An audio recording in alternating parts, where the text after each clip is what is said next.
Welcome to Rome. This is The Bittersweet Life with Katie Sewell and Tiffany Parks. Hello, this is The Bittersweet Life. I'm Katie Sewell.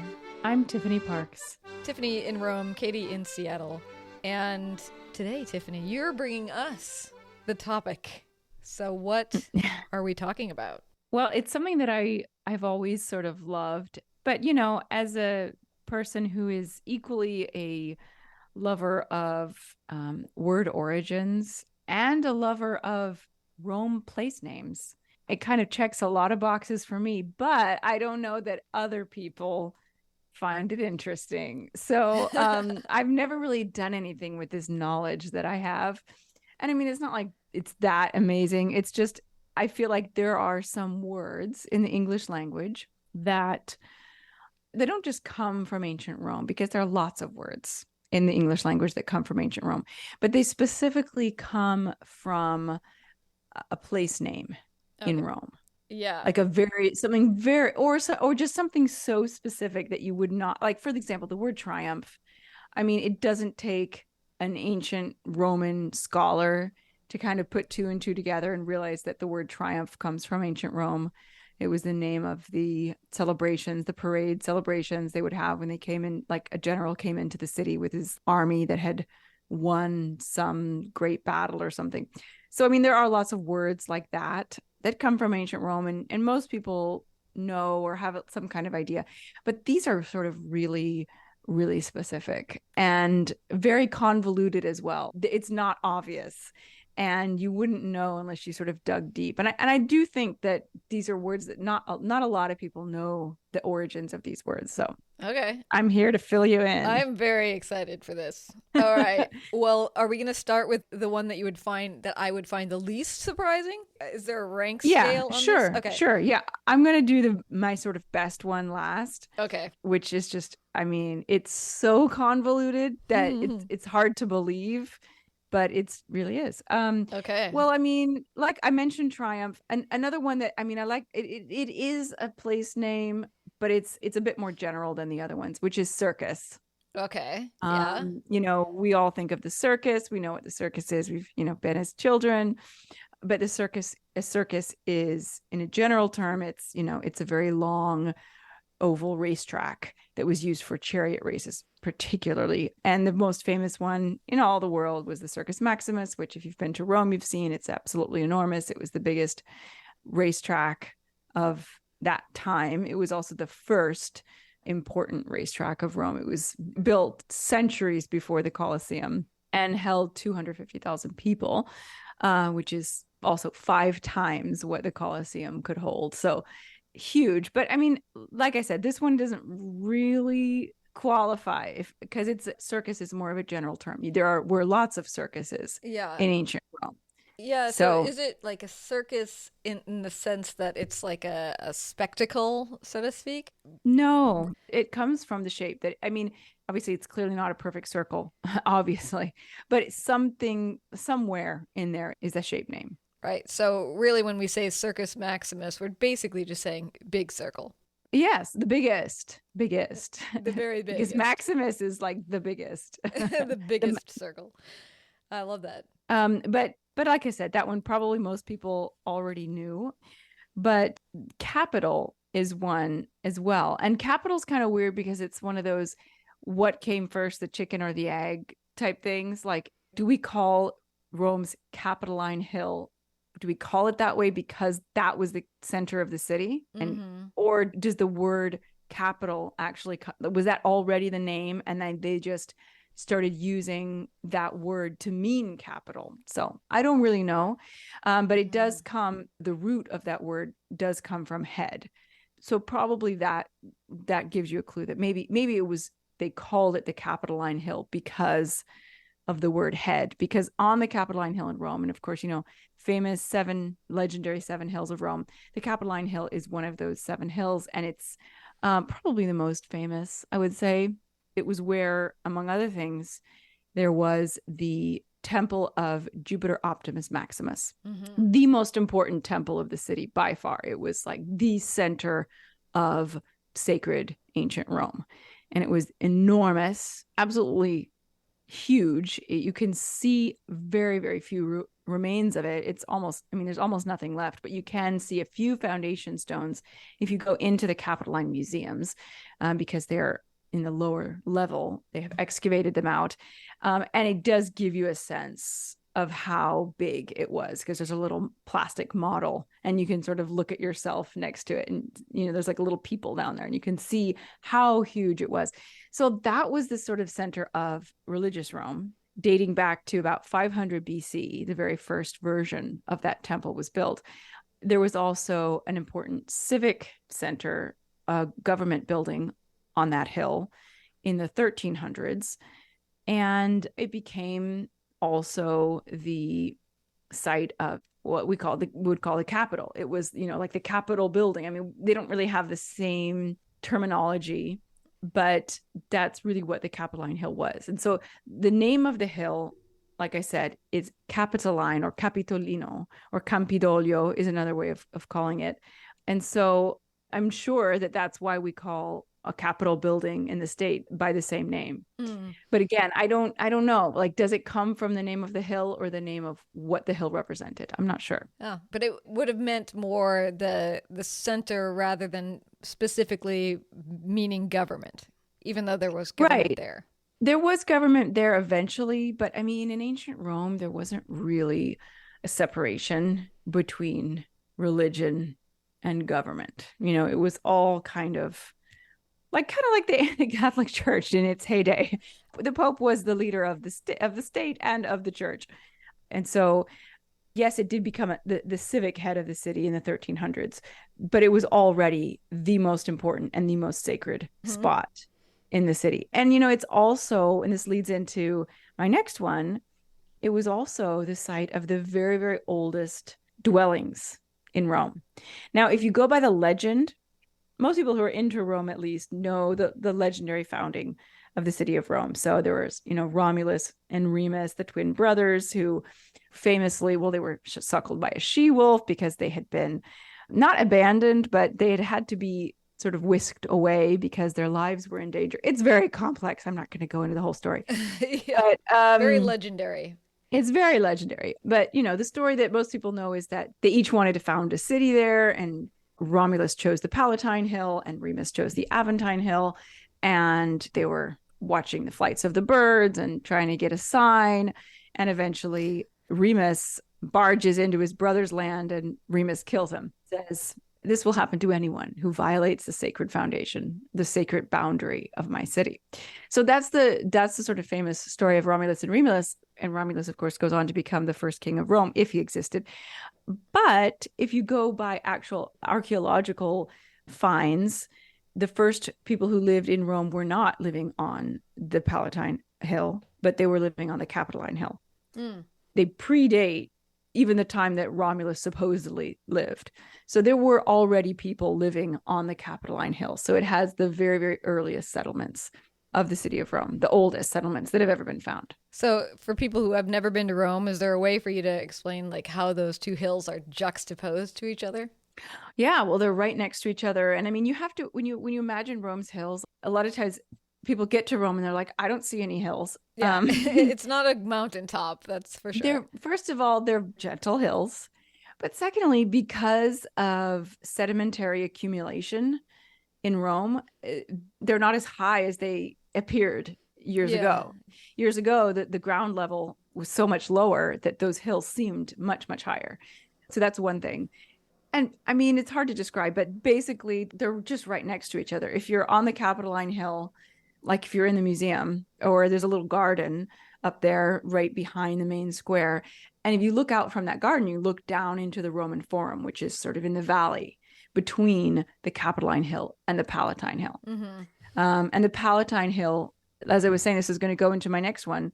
The Palatine Hill was where all of the great ancient emperors had their palaces, all the ones who lived long enough to build palaces. Right. And they were, you know, starting with Augustus, whose quote unquote palace was actually very modest compared to what came later.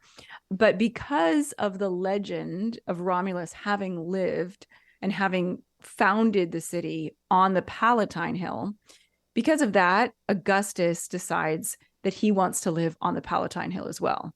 Hmm. Because, you think, oh, it's all sort of the same time period, but no, actually, Romulus, if he lived, is 7 centuries before Augustus. Right. So, he's ancient. That's ancient history to the Romans, or at least the Romans of Augustus's day. And so he builds his home, and his wife. They have separate houses, really close, but they do have their own homes up there. And then this tradition just takes off. And so Tiberius has his huge palace, and on and on and on until they're just at these gargantuan, enormous palaces. Nero's was the biggest, of course. If you're standing in the Circus Maximus and you look up at the Palatine Hill, you can see the ruins of those palaces, the big ones. You can't really see the ruins of Augustus's house because it wasn't big enough to really see from that far away. But you definitely can see some of those other enormous palaces, and they're very hard to distinguish because they kind of looks just like a big mass of ruins. Yeah, it's just a bunch of rolling brick at this point, really. Yeah, yeah. I'm curious. I've never asked you, actually. Obviously, we as people visiting Rome are not allowed to go into the ruins of those palaces, but are people actually in there studying it and trying to figure out what's left in there? Oh, you can go there. You can go in. In fact, they just reopened. I mean, you can wander around the Palatine Hill. It's part of your ticket. If you buy a ticket to the Colosseum, the Palatine Hill is included. Yeah, which I've never done. I can't believe that. You can go if you go on certain days, or actually, no, you have to get a specific ticket, which costs a little bit more, and you can go into Augustus's house, which is very well preserved. I have been there. There are some beautiful wall paintings in some of his rooms. You can go in Livia's house. They're not always open because there's constant need of renovation. So these places are closing down for 3 months and then reopening. But I just got an email that I want to say that they have reopened the Domus Tiberiana, which would be the house of Tiberius, who was the successor of Augustus. So apparently that was structurally unsound. It was closed for, I don't know, 50 years or something like that. And they've just reopened it. Ooh. So you can explore the ruins, but I mean, not every single spot is open to the public because of reasons like this. Right. Like ancient ruins, not always the most stable place to be. No, definitely got to make sure it's safe. And just again, if you're interested in the geography of it, since we're talking about all these hills, just as if you stand on the Capitoline Hill, you can look over the Roman Forum and see the Palatine Hill. If you stand on the Aventine Hill, you look out across the Circus Maximus and you can see the Palatine Hill from the other side. Right. If that makes sense. So they're all very, very close, those three hills. Yes. In my head, I was just trying to be like, okay, which one? Yeah. I mean, it's hard to picture if you've never been to Rome, but you'd think of the hills as being like far and vast, and really they're all clustered together. Those three particularly. Anyway. Yeah. So that, and so as I said, it was going to lead me into my second word. My second word is palace. Right. The word palace comes from the word Palatine. If you take the word palace and you make it into like you make it into an adjective, like you make it palatial. I just love this about words. I love how a word like palace, it can have a C in it, but yet when you say palatial, it becomes a T. Why is that? You know what I mean? It's because the word is like the root word is palatine. So when, English is weird, right? English is just a weird language. So they do stuff like this. It's the same for the word Venetian in English. There's a T in it. It's not a C, right? Like you would think of the word Venice. It's Venetian with a T. And it's the same for palatial. And it's because it comes from the word Palatine Hill, because it was on the Palatine Hill that all of the palaces were built. So that is where the name palace comes from. So does that suppose that the first palaces are on the Palatine Hill, or maybe that we didn't have a name for what that was before all these Roman emperors start building colossal estates? Probably. I don't know enough about other ancient civilizations to know if they had quote unquote palaces before the Romans did. The Egyptians probably did though. But yeah, they must have had a different name for it. And even the Romans, they called their homes domus, which just means home. But a domus by definition was a very large and it was a very large and luxurious home. And, it could just be that nobody had ever had the audacity or the money to build anything bigger than a nice, comfortable upper class domus until the emperors came along. Mm-hmm. And those first palaces were built on the Palatine Hill. So, and in this case, we know with the Capitoline Hill, it's kind of unclear, but clearly with the Palatine Hill, the word Palatine came before the word palace. Wow, that's pretty So the cool. thing was named after the place. Yeah. Well, if you think that's cool, Katie, this is really cool. Is this your favorite? No, I'm not quite Okay. to my favorite yet. Okay. All right. So we're still, all of this stuff is like on the hills, I swear. It's all concentrated in this little tiny part of Rome. So back on the Capitoline Hill, you'll Okay. remember Capitoline Hill, site of the first settlements of ancient archaic Rome before it was Rome, way Mm-hmm. before it was Rome. Fast forward to Romulus's time, and that's kind of odd to say. Fast forward to the time of Ooh, Romulus of legend, yes. in the 7th century BC. Okay. So again, if you know about the founding of Rome, you might know these stories. But so Romulus, fights off his brother, kills off his brother for daring to violate the sacred boundary of the city he had built on the Capitoline Hill. So he names himself the king of Rome, and he starts inviting people because it's not really a city there yet. Maybe there's a few stragglers from this earlier settlement, but it's not a city by any means. It's definitely not a kingdom. It's just a few settlers on the side of the Capitoline Hill. So he decides that he is going to turn this into a true city. And the way he's going to do that is by recruiting people. And who would want to come and live in his new city? People who aren't welcome in the place that they're from. So Mm. criminals, exiles, outcasts, anybody who is on the run or been kicked out of their home, that those are the people that he brings, and he creates sort of a new settlement for them on the Capitoline Hill. Now, the Capitoline Hill actually has two spurs, two little peaks. So one was the Capitolium. That's kind of the more important of the two spurs of the hill, and that's where the Temple of Jupiter is eventually built. And the other spur is called the Arx, ARX. Mm. In the middle of these two spurs, which today is completely flat because they flattened it to build the piazza, but there was a little small valley in between the two spurs of this one hill. And that little tiny valley was called the Asylum. That was the name of it. That was the name of the valley, Asylum. Okay. And this was where he creates the settlement for all of these exiles, misfits, outcasts, criminals that he is recruiting to come and be in his city. And so that, Katie, is where the word asylum comes from. Wow. That is very interesting. Yeah.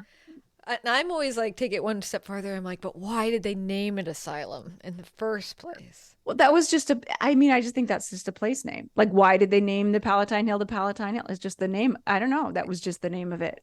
As far as we know, it didn't mean anything before that. It was Mm-hmm. after that the name of the place gave its name to the name of the thing. Just Hmm. like the Palatine Hill, the name of the place gives its name to the name of the thing that Wow. is there. Wow, that's so cool. Yeah, that is very interesting. Very direct. Yeah. Hmm. That one's direct. The next one, which is my favorite one, is not direct. It's totally convoluted and weird. And it's even hard to believe that this could possibly be, but it is.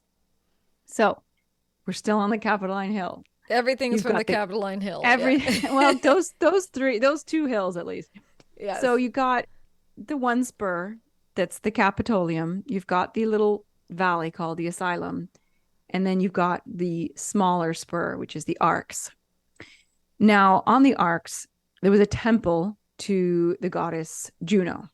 Juno, who, if you are more into Greek mythology, is the Roman name for the goddess Hera. So the most important female goddess. So there's this small temple to Juno. Now, the animal that is sacred to Juno is the goose. Okay. Love that. So in the 4th century BC, I believe it was the 4th century, the 400s. I can't quite remember the exact date, but there was Rome was sacked by the Gauls. It was like one of the worst sacks in Roman history. And the Capitoline Hill is already, by this point, a very sacred hill to the Romans. The first version of the Temple of Jupiter, Optimus Maximus, has already been built there. So it's a very important place. And there's a number of temples on that hill, including, like I said, the temple of Juno. Well, in the middle of the night, when the Gauls are approaching the city, of course, what they want to take is they want to take the Capitoline Hill, the citadel. But there was a flock of geese that were basically kept at the temple of Juno because that was a sacred animal to her. They kept a flock of geese there, and the flock of geese started honking madly when they realized that the Capitoline Hill was about to be, was all these strange people, these soldiers were coming up there. They start honking and flapping around, and they warned the people of Rome that the Gauls were coming. So even though Rome was sacked, the Capitoline Hill was saved. And so they renamed the temple of Juno. They started to call it the Juno Ammonitrice, which means Juno the warner, because thanks to the wisdom of this goddess, she is the one, of course, they believed that it was Juno who sent her sacred geese to warn the people of Rome. So it's the temple of Juno the warner, Ammonitrice. Now, this is where it starts to get even more convoluted. Are you still with me? I'm with you, although I am picturing a bunch of gulls running from aggressive geese, I must say. Do that. I can't help it. I can't help it. Makes it more fun. Yeah, they're like biting their bottoms. Exactly. Everybody's had an encounter with a goose at some point in their life. I love them, but they can be aggressive. Yeah. So the temple of Juno Ammonitrice, in the basement of the temple of Juno Ammonitrice, later on, the Roman mint becomes located. Okay. Right? The place where they are making the money, making the coins. So for some reason, the word ammonitrice, the warner, the female warner, becomes associated with the word for coin, because the coins are being made in the basement of this temple. So the Italian word for coin is moneta, ammonitrice, right? Mm-hmm. And in English, we get the word money. Wow. That is... So the word money comes from the sacred geese of Juno warning the people of Rome about the sack of the Gauls. I love that. I do too. It's the kind of thing that I never get to tell on a tour, because like you try to tell a story like that and you get halfway through and you just got these people looking at you like thinking, where is she going with this? Yeah, let's move so it you along. Don't even bother. Yeah. Yeah. Oh, I love that.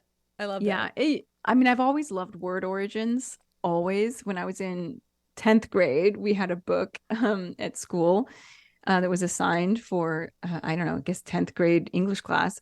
And it was called Vocabulary Energizers. Like I even remember the name of the word and the name of the book. And I so wish I still had it, because it had the stories of the origins of so many interesting words. And it just I think that was the first time I ever really got excited about etymology. Like I was like, this is so cool. Did you know it's called, tantalizing because this guy Tantalus was in this cave in, up to his neck in water, and he couldn't drink the water because every time he bent down to drink it, the water would go down. And that's why we say Tantalus or tantalizing. Yeah. Yeah. Wow. I've always loved it. What a boring title on that book, though.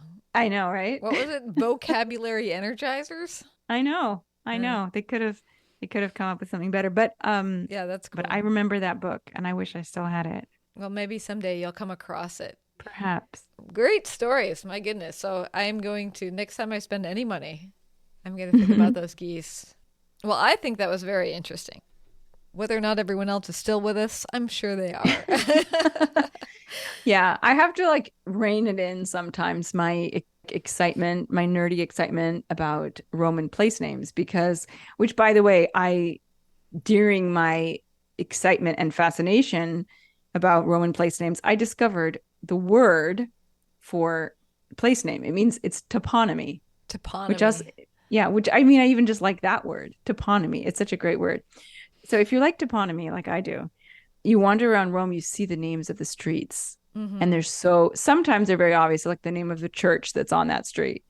But sometimes they're very weird. And sometimes you can figure it out pretty easily. Sometimes it's harder and you got to go digging. But there's always a reason.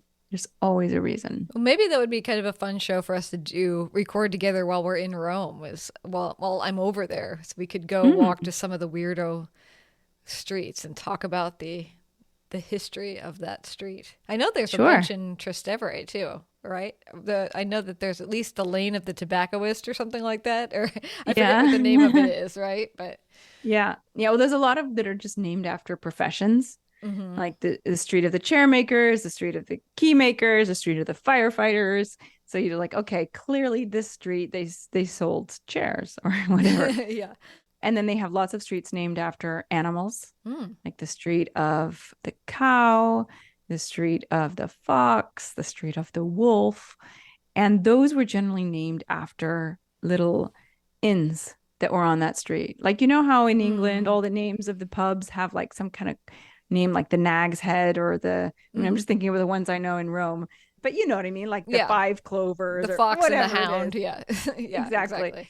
Well, in Rome, in medieval and Renaissance Rome, they had like the Osteria della Lupa, Osteria of the wolf, or Osteria dell'orso, the inn of the bear. They were usually named after animals, but not always. And so then the street, whatever street they were on, would eventually take the name of the inn. I like that. Yeah, me too. Since you live in a relatively newly developed part of Rome, does your streets have interesting names out there or not? The streets, what you'll never find in Rome is like a numbered street. There's never like a 54th Avenue. Like they'd be like, what? Like, why would you just put a number on it? That's so uninteresting. It could never happen. What you get in sort of outskirts of Rome are the streets named after important people. Oh, okay. You got popes, but even the popes are a little bit closer to the center because they're, the closer you get toward the center of Rome, like the more important the people are who the street is named after, Yeah. So you start to get out to my neighborhood. I'm like, I don't even know who these people are. It's like the mayor back in the 60s or something like that. Exactly. No, it's totally like that. We do have a John F. Kennedy Boulevard in Rome. I don't know if it's a boulevard, but it's a street. Viale John F. Kennedy. Why is that? That's what it is. I don't know. He was an important historical figure. So I guess Rome decided to name a street after him. I guess something to look into perhaps about why in particular Rome. I mean, there's a Lafayette Street in New York City. That's a French politician. So. All right.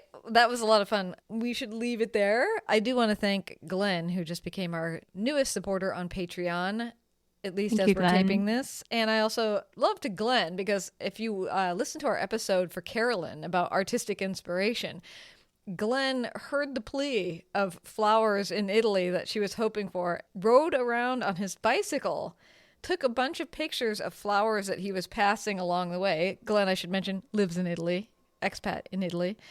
Took a bunch of pictures of flowers and sent them to me so that I could pass them on to Carolyn. And she reported that she found at least one picture, if not more, in his collection that she is going to use as a painting inspiration.